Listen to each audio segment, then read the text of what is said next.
Okay, so let's talk about the marketing mix. It can be called marketing mix, marketing medium, marketing sources, all the same thing. It's really just saying how are you going to get your name out there, whether you're generating awareness or if you're driving sales. So you have the traditional marketing and you have the digital marketing methods. So your traditional market, you have a wider budget.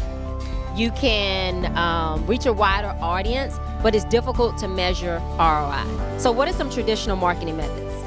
Direct mail, trade shows, TV, radio advertising. Lauren, we leave anything out? You said, nope, you got it. I'm saving my voice for my presentation. Okay, so that's your traditional marketing, and that's what we call push marketing. You're basically pushing your message out to your audience. You're like, here's my message, really doesn't matter what you want, this is what I offer, you take it, right? Very invasive. Then you have digital media marketing, which is called pull marketing. And you're basically getting out there, offering value and speaking to your customer, emotionally connecting to them, so you're pulling them to you. So that you're able to develop your niche market because you're able to say, this is my target audience, this is who I want to tailor my message to. It's a smaller budget, doesn't require as much. You have a targeted audience, and then you're able to measure through analytics, dashboards, and all those sorts of things.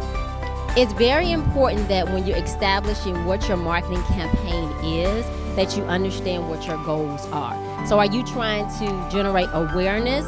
Are you trying to drive sales? Are you trying to launch a new product or service?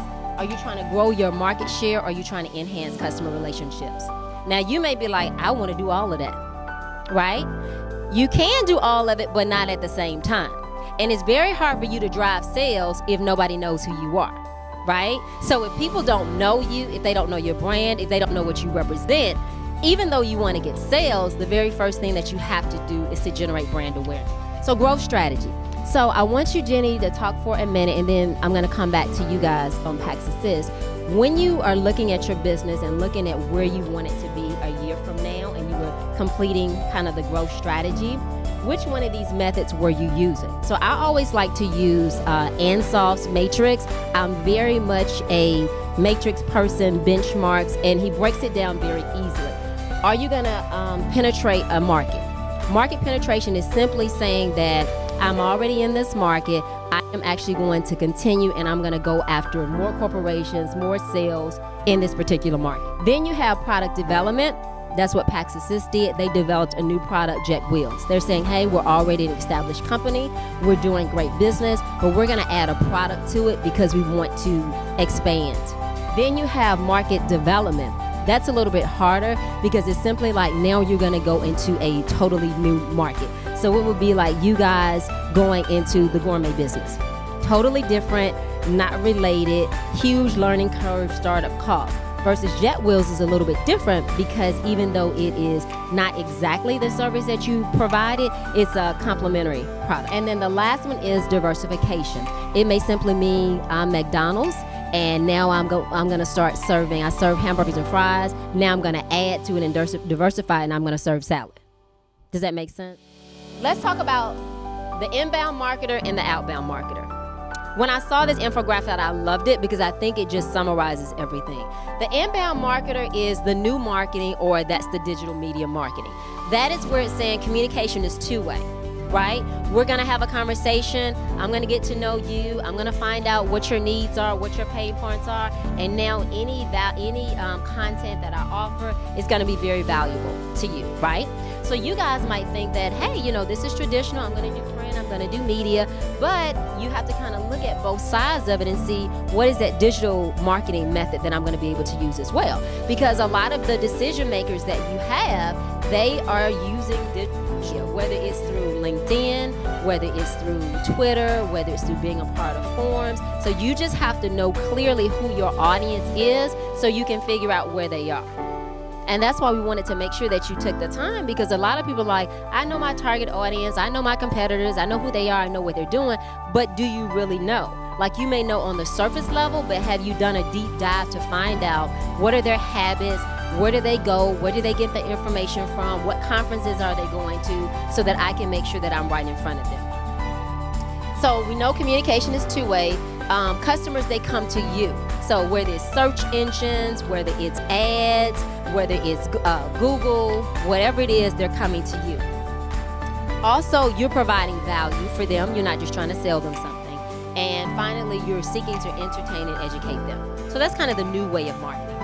The traditional method of marketing, which is the old marketing method and is pushing everything to you, communication is one way. Is there any two-way communication in a TV ad, in a radio ad, in a print mailer? Not saying that those ways cannot be effective for certain products, but you're pushing your information and you're not able to get any feedback from customers. We already talked about print, cold calling, advertising. You're not providing any value to them. You aren't helping them solve any problems. You're not giving them any information. You're just trying to sell them. And finally, you're not really trying to educate or entertain them. You're just trying to get them to buy a product. So when we say the 7 P's of marketing, sometimes you may see it as 4 P's, but we really like to look at it as 7. So you have the product. That seems like it would be self-explanatory, right? I know which product that I have to sell, but you have to understand what is the product that your target audience is going to buy. So the reason why we did the target audience first is because we needed to know who is the audience, what is their pain points, and what kind of product do they need to have, because we may need to modify it. Same thing with price. Depending upon the clientele that you're working with, your price is going to have to be adjusted, and you're going to have to be more nimble and more flexible. Place, we understand that, right? Where you're going to serve it, where you're going to have the product. Promotion, we're going to get into that in a little bit and figure out, are you going to use a traditional marketing method? Are you going to use a digital marketing method, or a combination of the two?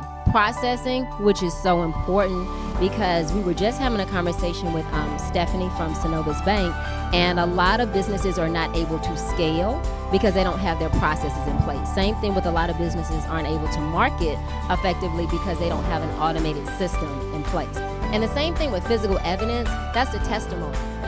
So we're going to cover a few things today. We're going to talk about the SWOT analysis. Most of the time that goes under business strategy, but the reason why I put it under marketing is because we have to know the strengths, the weaknesses, the opportunities, and the threats of our company to ensure that we are crystal clear in our brand messaging and also in our marketing. 7 P's of marketing: marketing goals, marketing mix, and marketing budget.